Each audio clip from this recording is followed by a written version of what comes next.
सुबह का समय है। भीमा अपने घर के बिस्तर पर बैठा है और इसी के साथ उसकी पत्नी गीता वहां आती है और कहती है कि अजी सुनिए, डिब्बे में बिल्कुल भी आटा नहीं बचा है। अब मैं खाना कैसे बनाऊं? अब बच्चों को क्या खिलाएंगे? इससे पहले कि भीमा कुछ कहता, दरवाजे पर जोर जोर से थक थक की आवाज आती है। अरे इतनी सुबह कौन दरवाजा पटक रहा है? मैं जाकर देखता हूँ कौन है। भीमा जैसे ही घर के बाहर जाता है तो देखता है कि सूबेदार ठाकुर वहां खड़ा है। सूबेदार ठाकुर गुस्से में आकर कहता है कि ओए भीमा, बहुत दिन से तेरी खबर नहीं ली थी। मेरा लगान कब देगा? 3 महीने से पेंडिंग है। ठाकुर जी, बारिश इस बार समय पर नहीं हुई। फसल आधी से भी कम निकली। मैं कोशिश कर रहा हूँ, थोड़ा वक्त और दे दीजिए। वक्त? तो क्या राजा है जो तुझे वक्त दूं? जो सरकार का हक है वो देना पड़ेगा। आज शाम तक अगर चावल की बोरियां और रुपया नहीं दिया तो तेरे घर के बर्तन बिस्तर सब उठवा लूंगा। तेरा ये टपकता घर भी गिरवा दूंगा। ठाकुर जी, दया कीजिए। बच्चे भूखे हैं, ऊपर से आप ये सब कह रहे हैं। हम लगान देंगे, पर थोड़ा समय दे दीजिए। गरीबों पर दया करूं तो मेरा रौब कौन मानेगा? आज के बाद बहाने नहीं सुनूंगा। याद रखना, सूबेदार ठाकुर से उलझना आसान नहीं है। इतना कहकर सूबेदार ठाकुर वहां से चला जाता है।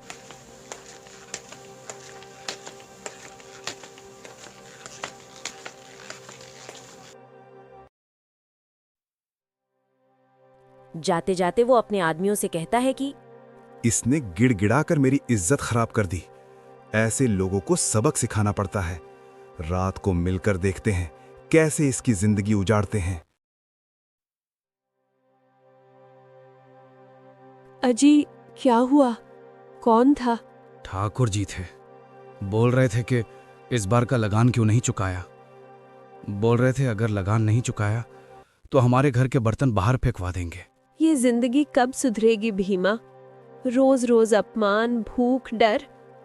कभी मन करता है बच्चों को पढ़ने भेजूं, कभी सोचती हूँ अच्छे कपड़े दिलाऊं, पर लगता है किस्मत ने बस हमारे लिए आंसू लिख दिए हैं।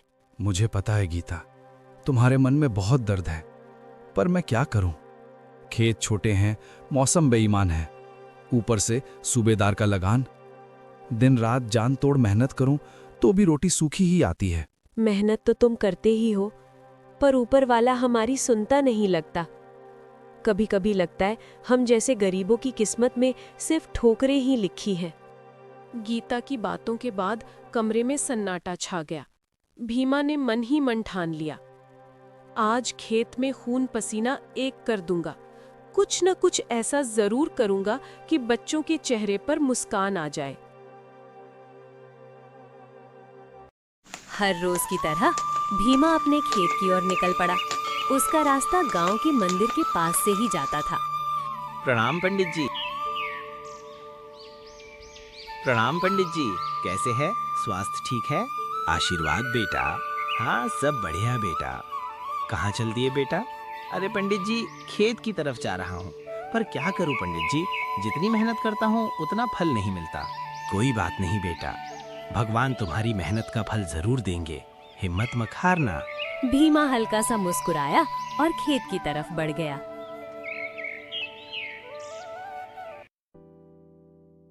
अरे लखा सुन, राजमहल से जो सरकारी खजाने की पेटी आई है ना, वो आज रात यहाँ के थाने में रखी जाएगी। उसमें सोने चांदी के सिक्के हैं। सूबेदार जी, वो तो सरकार का खजाना है, उस पर हाथ डालना ठीक नहीं होगा। मूर्ख, सरकार का मतलब क्या? जहाँ ताकत है वही सरकार है। खजाना मेरे घर में होना चाहिए। गांव वाले तो वैसे ही मुझसे डरते हैं। पर अगर किसी को पता चल गया तो? ये खजाना हम चुराएंगे और इल्जाम किस पर लगेगा पता है? उस गरीब किसान भीमा पर। वो रोज रात को देर से खेत से लौटता है, थाने के पीछे से होकर घर जाता है। बस उसी बहाने नाम उसी का उछाल देंगे। कल सुबह पूरा गांव उसे चोर मान लेगा। जो हुक्म सूबेदार जी। रात होती है। सूबेदार और उसके आदमी थाने की पिछली खिड़की से अंदर घुस जाते हैं और खजाने की पेटी को चुराकर वहां से भाग जाते हैं। ये सब होता पेड़ पर बैठा एक पक्षी देख लेता है।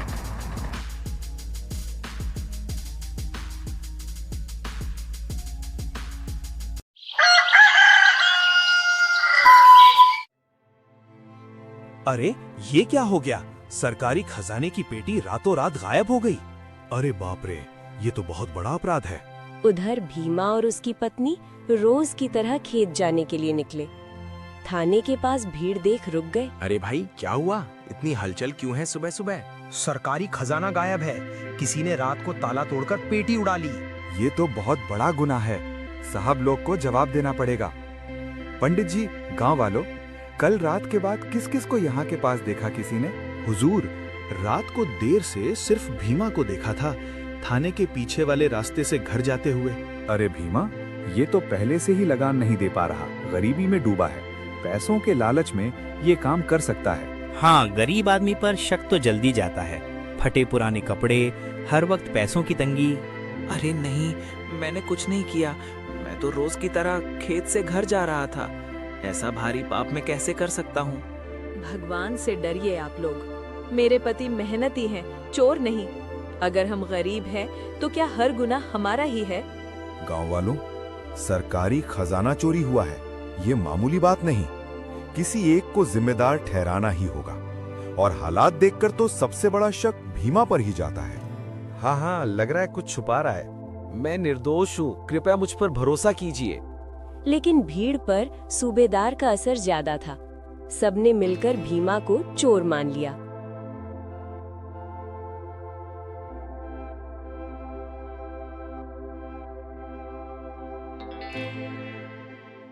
भीमा, तू पर इल्जाम बड़ा भारी है। सरकारी खजाना चोरी करना छोटा जुर्म नहीं। हमें बदनामी से बचना है। अगर सरकार को पता चला कि हमारा गांव चोरों का है तो सबकी मुश्किल बढ़ जाएगी। मेरा फैसला है, भीमा को गांव से बाहर कर दिया जाए। जब तक वो अपना नाम साफ साबित ना करे, वापस नहीं आ सकता। सब लोग सूबेदार की बातों से सहमत हो जाते हैं और सूबेदार की बातों को मानकर भीमा को चोर मान लेते हैं। पंचायत भीमा और उसके परिवार को गांव से निकलने की सजा सुनाती है। भीम और उसकी पत्नी व उसके बच्चे आंखों में आंसू लिए सर को झुकाए गांव से निकल जाते हैं।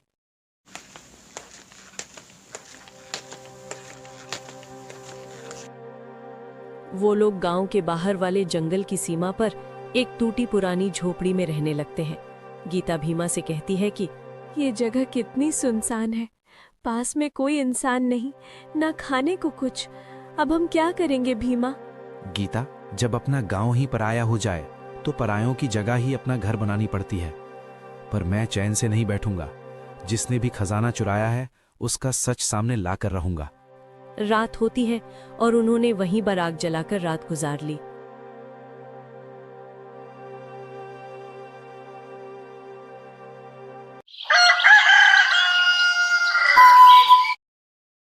सुबह होती है। भीमा गीता से कहता है कि जंगल में जा रहा हूँ, कुछ फल लकड़ी लाने। देखता हूँ कहीं मेहनत मजदूरी मिल जाए। तुम बच्चों के साथ यहीं रहो। भीमा जंगल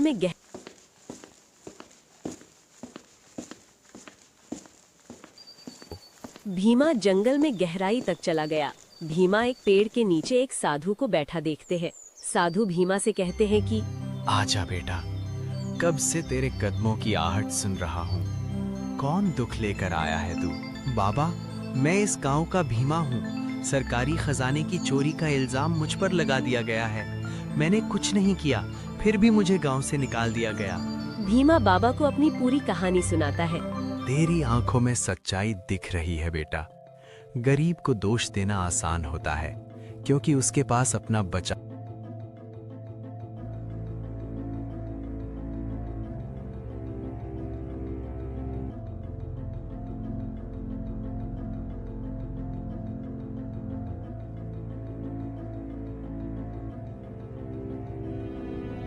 है। तेरी आंखों में सच्चाई दिख रही है बेटा। गरीब को दोष देना आसान होता है क्योंकि उसके पास अपना बचाव करने की ताकत नहीं होती। लेकिन तू चिंता मत कर। सच्चाई को छुपाने की कोशिश चाहे जितनी हो, वो सामने आकर ही रहती है। पर बाबा कैसे? सब लोग सूबेदार के डर से उसकी ही बात मानते हैं। मैं अकेला क्या कर सकता हूँ? इस जंगल में एक प्राचीन साक्षी रहता है। उसने अपनी आंखों से असली चोर को देखा है। वही तुझे सच तक पहुंचाएगा। पर ध्यान रख, पहले उसका विश्वास जीतना होगा। वो कौन है बाबा? एक श्रापित पक्षी। उसकी आंखों ने वो दृश्य देखा है जो किसी और ने नहीं देखा। जा बेटा, उसे ढूंढ, उससे मदद मांग। वो तेरी जिंदगी बदल सकता है। इतना कहकर वो साधु वहां से गायब हो जाता है। साधु की बात सुनकर भीम उस पक्षी को ढूंढने निकल जाता है। भीमा ने पूरा जंगल छान मारा, पर वो पक्षी दिखाई नहीं दिया। थोड़ा आगे चलकर एक पेड़ की टहनी पर अचानक वो पक्षी बैठा दिखता है। ओह, जंगल के प्रहरी, क्या तुम वही हो जिसके बारे में बाबा ने कहा था? क्या तुमने देखा है कि असली चोर कौन है? मुझ पर झूठा इल्जाम लगा, मेरे बच्चों का भविष्य अंधेरे में चला गया। अगर तुम सच जानते हो तो कृपया मेरी मदद करो। भीमा, तुम पर जो बीता है वो अन्याय है। सरकारी खजाना तुमने नहीं चुराया। असली चोर सूबेदार ठाकुर और उसका कारिंदा लखा है। उन्होंने रात के अंधेरे में ताला तोड़ा, खजाना निकाला और अपने तहखाने में छुपा दिया, और इल्जाम तेरे सिर पर लगा दिया क्योंकि तेरा बचाव करने वाला कोई नहीं था। तो ये सब सूबेदार की साजिश थी। जो खुद को गांव का रखवाला कहता है वही सबसे बड़ा गुनहगार निकला। अब मैं क्या करूं? ये बात गांव वालों तक कैसे पहुंचाऊं? कल सुबह तुम मुझे गांव में लेकर जाना। गांव की चौपाल पर सबको जमा करना। मैं सबके सामने सच कहूंगा। जो उनकी आंखों ने नहीं देखा, वो उस ऊपर वाले की मर्जी से मेरी आंखों ने देखा है। उस पक्षी की बात सुनकर भीमा के दिल में फिर से उम्मीद की किरण जगी।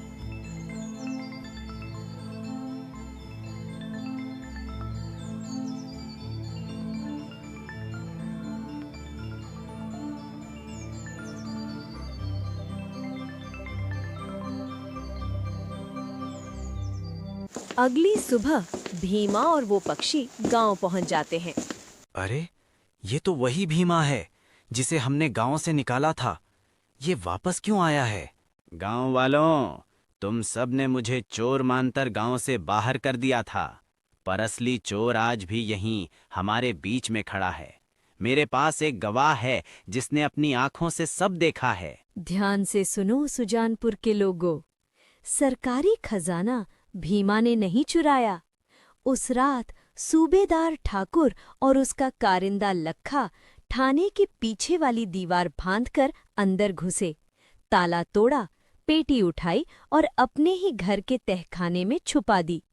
मैं उस वक्त थाने की छत पर बैठा सब देख रहा था। अरे, ये पक्षी बोल कैसे रहा है? अरे भाइयों, इन सब बातों को छोड़ो। असली गुनहगार मैं नहीं बल्कि सूबेदार है। अगर ऐसी बात है तो हमें सूबेदार के घर की तलाशी लेनी चाहिए। सभी गांव वाले मिलकर ठाकुर के घर पर हल्ला बोल देते हैं और ठाकुर हड़बड़ाहट में घर से बाहर निकलकर कहता है कि ये क्या बदतमीजी है? मेरे घर पर ऐसे धावा क्यों बोला है तुमने? हमें तेरे तहखाने की तलाशी लेनी है ठाकुर। सरकारी खजाना कहीं यहीं तो नहीं? नहीं, मेरे पास क्यों होगा? कोई सबूत है तुम्हारे पास? ऊपर वाले की गवाही सबसे बड़ा सबूत है। चल रास्ता दे। ये देखो, खजाना यहाँ छुपा रखा था। सूबेदार चोर है, सूबेदार चोर है। नहीं, ये सब लखा की करतूत है। उसने चोरी की, मैंने तो सिर्फ रखवा दिया। झूठ मत बोल ठाकुर, तूने ही योजना बनाई थी। लखा सिर्फ तेरे आदेश पर चल रहा था। खजाने से हिस्सा तुझे ही ज्यादा मिलने वाला था। इतने सालों से लगान के नाम पर हमें लूटता रहा, अब चोरी भी कर रहा था। आज से तू सूबेदार नहीं, एक साधारण अपराधी है। सरकारी खजाना वापस दिया जाएगा और तेरे सारे अवैध धन को गरीबों में बांटा जाएगा। गांव वाले ठाकुर को पुलिस के हवाले कर देते हैं और गांव वाले बीमा से कहते हैं, हमें माफ कर दो बीमा, हमने तुम पर गलत इल्जाम लगाया। अब से तू गांव में रह सकता है।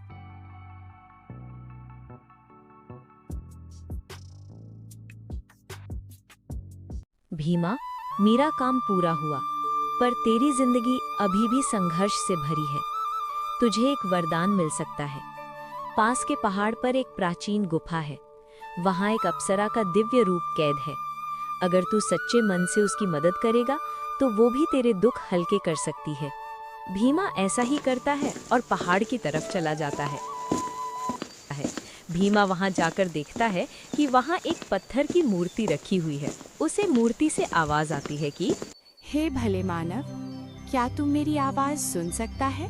कौन बोल रहा है? मैं एक परी हूँ जिसे श्राप मिला था। जब तक कोई सच्चा इंसान अन्याय के खिलाफ खड़ा होकर किसी निर्दोष को बचाएगा नहीं, मैं पत्थर में कैद रहूंगी। तूने अपने ऊपर लगे झूठे इल्जाम से लड़कर सच्चाई सामने लाई है। तू मुझे मेरे श्राप से मुक्त कर सकता है। मैं कैसे आपकी मदद कर सकता हूँ? बस अपने दोनों हाथ ईमानदारी और साहस के साथ मेरी मूर्ति पर रख दे और प्रार्थना कर कि इस दुनिया से थोड़ी थोड़ी अन्याय की अंधेरा कम हो। भीम ऐसा ही करता है और उसे मूर्ति से एक परी निकल आती है। तेरी सच्चाई और हिम्मत ने मुझे श्राप से मुक्त किया है। मैं तुझे वरदान देती हूँ, तेरे खेत में एक ऐसा बीज गिरेगा जिससे उगने वाली फसल कभी कम नहीं होगी। तू जितना देगा वो उतना ही बढ़ता जाएगा। पर याद रखना, ये धन और अनाज सिर्फ भलाई के लिए है। अगर कभी तू लालची या घमंडी हुआ तो सब कुछ समाप्त हो जाएगा। देवी, मैं वचन देता हूँ कि इस वरदान का इस्तेमाल सिर्फ भूखों को खिलाने के लिए करूँगा। कुछ ही दिनों में उस छोटे से खेत में इतनी फसल उगाई कि पूरा गांव चौंक उठा। याद रखो बच्चों, अच्छाई की राह मुश्किल जरूर होती है, पर उसकी मंजिल हमेशा उजली होती है। झूठ और लालच कुछ समय के लिए जीत सकते हैं, मगर अंत में सच्चाई ही राज करती है। ईमानदारी, हिम्मत और करुणा, ये तीन बातें अगर इंसान की झोली में हो तो दुनिया की कोई ताकत उसकी किस्मत को कुचल नहीं सकती।